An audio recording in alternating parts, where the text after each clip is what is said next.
Guys, this week's story time. Hold on, make sure I got my phone on vibrate. Yeah, we're good. Um, Quick update. I'm filming this on Wednesday, January the 4th. My crawler's finally coming. January 5th. Tomorrow's Thursday. John Deere should be dropping off my crawler. I talked to him this morning. The truck driver's gonna leave 6 o'clock Thursday morning. Yeah, I'm gonna get my crawler finally. 3 trucking companies later, I'm gonna get my crawler. But anyways, that's not what this is about. Last week's story time was supposed to be on the Cockshutt 1800 and how we magically turned the Cockshutt 1800 into the John Deere 5065E. It all starts like most tractor purchases. Most tractor purchases that me and Pap do. We never partner on a tractor. It's just one thing that we never do. We never partner on tractors or pieces of equipment. It's just one thing that we don't do. It just keeps everything a lot cleaner. But anyways, we were down at Williams Grove's annual summer or fall consignment sale, I guess you can call it. It's Labor Day weekend. It's still summer in my mind. But it was the same summer that the John Deere 3020, the distributor shaft went out, and John Deere had that tractor, I think, almost 2 months, because of the distributor shaft went out, and it just wouldn't run right. First, it was one that they couldn't figure out what was wrong with it. They told us to run high test gas in it. Then they told us that it was something with the spark or something in it was wrong or something. And finally, after they told us a bunch of stuff, Pap said he finally said, just take it. Take it, and I don't want it back till it runs right. So they took that, and the same time they took that, the John Deere 4320, the brakes were going out in it. If anybody's familiar with John Deere hydraulic brakes, they're inside the axle housing, and over time what happens is the brake pads just start to disintegrate, and since they're wet brakes, it goes into the hydraulic oil and then clogs up the filter. So what was happening was the tractor has like 16,000 hours on it or something, and the brakes were probably never replaced. Well, there's brand new brakes in it now because 2 years ago the tractor went into John Deere and got brand new brakes.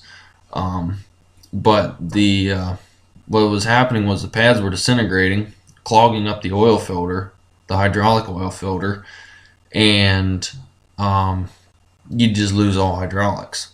So whenever that happened, the first time that happened, we thought the pump went out. The main hydraulic pump that sits underneath the front axle went out, which that pump is a son of a gun to get out. You got to tear the front axle off the tractor. Then you have to do something else. I forget what it was. There's something else you had to do. I don't have the tractor in front of me, so I can't point to it. But so we took that out, took the pump up to John Deere. They tested the pump and said there's nothing wrong with it. We said okay. So we brought the pump back, put the pump in. The tractor worked for 5 minutes, and the hydraulics went out. So by that time, they still hadn't come and picked up the 3020 yet, because he called them on a Friday and said come and get it, and they said okay, we'll get it Monday. So this is Saturday. So he called them Saturday and said come get them both. So they took the 4320 and the 3020. They come down with a tractor trailer, put them both on the tractor trailer, and up the road they went to the John Deere dealer. This was at the time that Lost Creek Ag was still in business. It was Lost Creek Implement was the John Deere dealer that we used. We didn't start using Valley Ag and Turf until Lost Creek Implement went out of business, and we needed a John Deere dealer. and Valley Ag was the next closest John Deere dealer. But anyway, so they took them both. So we were down to using an International 706. And this was right about the time we were just finishing up planting corn. So we used this International 706 to finish up planting corn. Well, pulling out in the road with the International 706, it got jammed between second and third. Like you had second, but going down the road, you knew something wasn't right because it was grinding in there. You still had your high, low, neutral, and reverse, but you only had second, and it was stuck between second and third. So that was going out. So something was going wrong there. This was the second 706 that Pap owned that had shifter problems. So we were in a bind because, well, we really can't use the 706 because something's going wrong. So we parked that in the shed, and we had hay to bale. So we used the Farmall M. We put that on the John Deere 335 round baler and went and baled hay. Baling hay with a Farmall M and no live PTO makes you appreciate live PTO. I did not bale hay with the Farmall M. I was probably 13 at the time or something. Let's see, the 5065E is a 2010 model. I'm 20. Okay, I was probably 14 at the time. Yeah, I baled hay, but not with the Farmall M. I always baled with the 4320. So Pap went and baled hay with the Farmall M. The Farmall M baled hay. That round baler was rated for 40 horsepower minimum, or 45 horsepower minimum, but that Farmall M baled hay. It was nice knowing that the Farmall M can run the round baler. So, anyways, we got through that. So by the time Williams Grove rolled around, we had gotten the 3020 back. They fixed that by putting electronic ignition on it, and we had gotten the 4320 back, and they told us to. They said your brakes are going bad. Whenever the hydraulics go out, just change the hydraulic filter and keep using it. At some point, you're going to have to replace the brakes. So, we're okay. But in the before Williams Grove showed up, we were still in a pickle with the Farmall M. We couldn't use the Farmall M all the time to run the round baler. You were asking just to get into an accident because it was the Farmall M. It's a good heavy tractor, but it needed new tires. And because it was an old tractor, we never put new tires on it. It doesn't get used for very much, so the tires are almost bald on the tractor. It's just not worth spending the $2,000 to put tires on it. And we needed live PTO to run the round baler. You're fooling yourself thinking you can run a round baler without live PTO, especially when you have to stop and tie and kick out the bale, and you're fooling yourself. So at the John Deere dealer, why they had everything, they had a white 2105 that they took in on trade. I guess someone bought a new John Deere or something, and Pap had said to him that I need a tractor. Do you have something you can send me if you don't get these other ones done in time? And they're like, well, we only like to rent out John Deere's just because we're a John Deere dealer. He said, I don't care. I need a tractor. And he really liked that white. And they're like, yeah, if we don't have them done by Saturday or whatever, we'll send the white down. You can use that.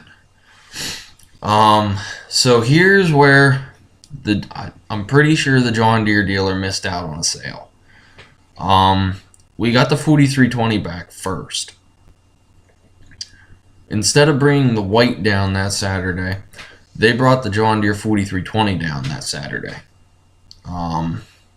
So instead of getting the white, which probably had they brought us the white, the 4320 would have got traded in on the white. And instead of having the 4320 now, we'd have a white 2105 with a cab. But to each his own. That's just how that works. But so we got the 4320 back that Saturday, and then they brought the 3020 back on that Monday after they finished it up. So we had tractors back. But anyways, that brings us to the sale. The 706 was still sitting in the shed. We sold that. Pretty sure that tractor went for salvage. It had too many issues. But anyways, down at Williams Grove, there was this big cockshut 1800 wide front gas.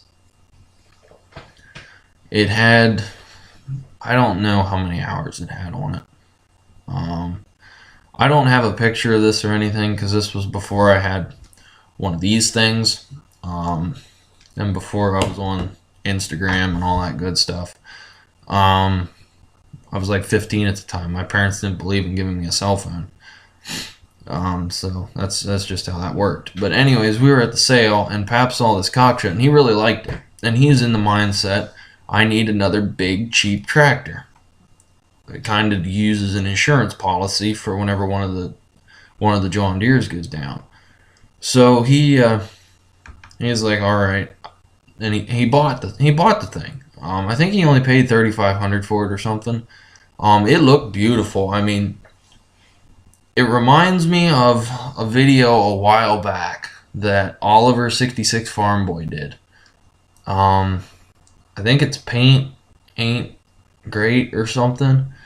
It was about I'm pretty sure it was about the 1955. I should have looked before I did this video. And they were talking about and he was talking about the DuPont restoration. This tractor looked beautiful. I mean, it was somebody did a good paint job on it, and that tractor needed a good paint job to hide what was wrong with it.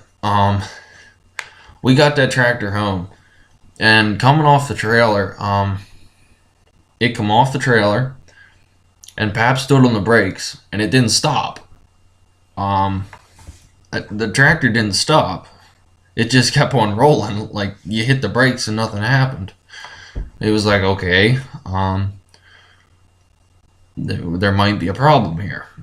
So we used the tractor around a little bit, and whenever it would warm up, it would miss and spit and sputter and carry on and shut off, which was the exact same thing that the 3020 was doing until John Deere put the electronic ignition on it. So he was going to put electronic ignition on the cockshut to solve the problem so we could use the tractor. Well, anyways, we were using it. While he used it, he backed it out of the shed and went, it's a pretty good grade coming out of the shed to get down the hill to go in between the upper building and the lower building. So he come out of the shed and he wanted to actually see how bad the brakes work, because you could stop on the level, but hills were a little iffy. He comes out of the shed, he smashes the brakes flat to the floor, and he kept gaining speed going down the hill until he left the clutch back out. And that's when he realized that there's something very major wrong with this tractor besides it needs electronic ignition. So we pulled it back in the shed, tore the brakes apart.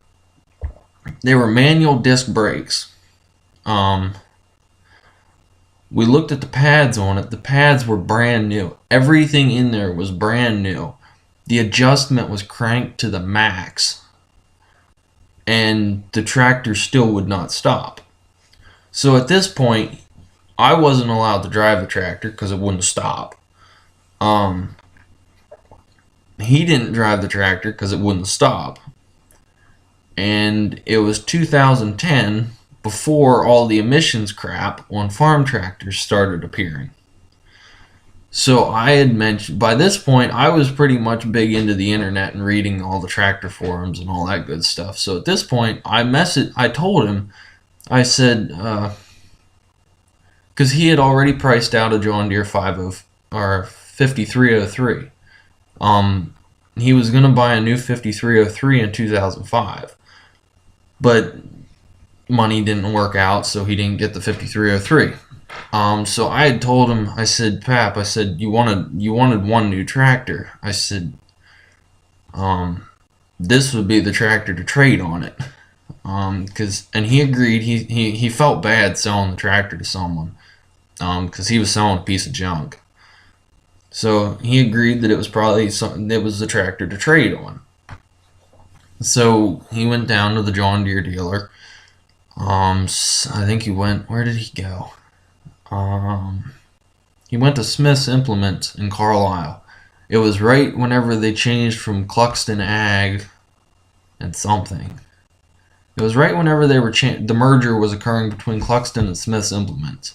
Now it's all Smith Implements. So he went down to Carlisle and got a price on a John Deere 5065E two-wheel drive with a canopy.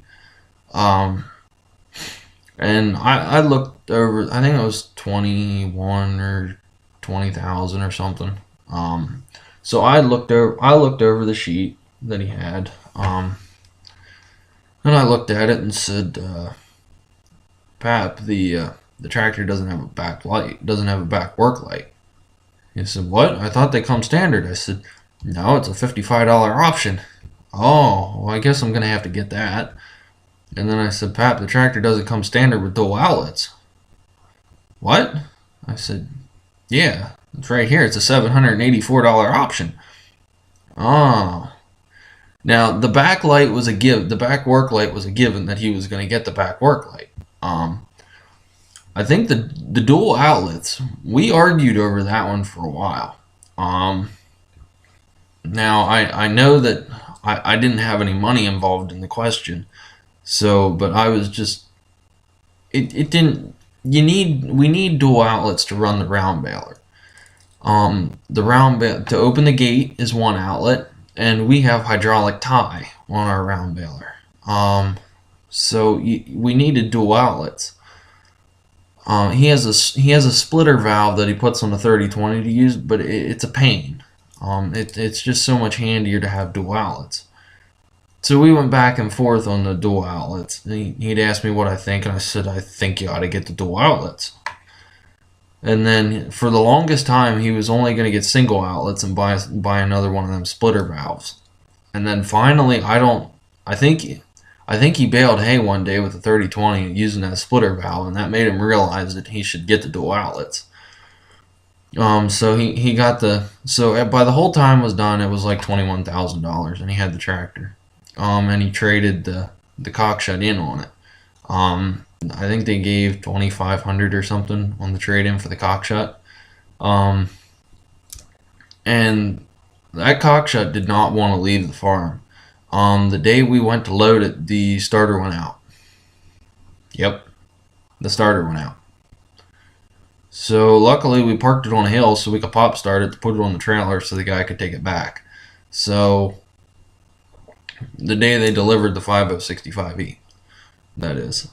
So that's pretty much how the Cockshed 1800 led to the John Deere 5065E. Now, the John Deere 5065E has not been trouble-free. It is one of them cheap, basically throwaway tractors, as we call them.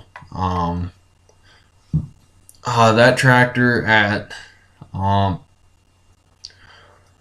let's see, the service guy came to fix antifreeze leak and a hydraulic leak, which it still has the hydraulic leak. It only leaks in the wintertime. I guess whenever the metal shrinks or something. And then it went in, I think at 649 hours or something, that tractor got new brakes. The brakes were probably some of it, the brakes was because we put it on a 3-bottom plow and used it to plow. I would either plow with the tractor, my cousin would plow with the tractor, and Pap would plow with the tractor. So probably plowing had something to do with why the brakes went out. Because they're like real thin brake pads. There's like nothing to them, so it doesn't take much to burn them out. And then let's see. that was about it. I think right now I think it just turned over 700. I think it's like 750 hours or something like that on it right now. We put about 100 hours a year on it. Um, it doesn't. It. I mean, we're only 53 tillable acres or something. Um, Tractors show up at the farm, and it's basically a retirement home. Because the 5065E gets about 100 hours a year. Which that'll go down now because the 2750 showed up. And the 2750, it works better on a haybine. You get on a hill with the 5065E and you know the haybine's back there. It doesn't push you around to the point where it's scary, but you know it's back there. Where the 2750, it's just a bigger, more stout tractor. Yeah, so the 4320 gets used to square bale. And the only reason the 4320 gets to square bale is because when I bought that square baler, it sat outside a dealer's lot for a while, and the knotters were rusted. So the stinking thing would go to tie, and it wouldn't tie. So then you'd get back there, and you'd be going along, and you'd see the kicker, and it would just fling hay chunks. Well, with the 5065E, you sit down in, and you can't look back. Your line of sight, like the kicker's here, but on the 5065E, you're sitting level with the kicker. Where with the 4320, you're sitting up here, so you can look down and see if the kicker reset. Which that's what I had to do pretty much all summer, was watch a stinking kicker to make sure it reset. Because if it doesn't reset, you got to stop right away and get out and dig the hay out that's in there from holding it from resetting. Because if you don't reset, it's going to push up and just block everything. And it makes a royal mess. So you got to stop right away. That's the one thing I don't like about a pan kicker. So if this new idea baler works, I'll probably run first cut through it and then try to send her down the road. But we'll see. So that's just a little story on the Cockshutt 1800 and how it got replaced by the 5065E. And hopefully, tomorrow, Thursday, January 5th, around 3 o'clock in the afternoon, my crawler gets delivered, and you'll get the Storytime Saturday and a video of that stinking crawler Sunday or Friday. We'll see. It all depends. And there's a little story that goes along with the whole trucking fiasco again. The trucking fiasco of the crawler, which I'm gonna wait a little while to see that trucking fiasco, because I'm gonna end up seeing the person this week at school that's partly to blame for the trucking fiasco. So I'm gonna wait a while on that trucking fiasco, just in case he stumbles upon my YouTube videos. So he's partly to blame for the one trucking fiasco. The other trucking fiasco is just a jackass trucking company. And finally, like always, the John Deere dealer to the rescue. They will grab you by the balls and hold you hostage, but I am very thankful to have a great John Deere dealer. Because like the guy told me this morning on the phone, I asked him about the bill. I said, is the truck driver going to have the bill, or are you going to send it to me in the mail? I said, because I'm in your system, so I don't have to give you my address and all that stuff for you to send me the bill. He said, don't worry about the bill. We'll worry about it next week. He said, we're here to help. We're going to get you your crawler. He said, don't worry about the bill. When the guy that's sick gets back, he'll take care of it. I said, okay. I said, I greatly appreciate the help, because I'm sitting way out here in left field, stranded by another trucking company, so that's just where that is. So hopefully tomorrow I will get my crawler. If not, I will be one very irritated person, because I was supposed to have my crawler last week. So, and I have to have it this week because next week is going to be a royal pain in the butt to take off any days because I have to go back to school, which is sad. So, thanks for watching, and please comment, rate, and subscribe, and have a good day, guys.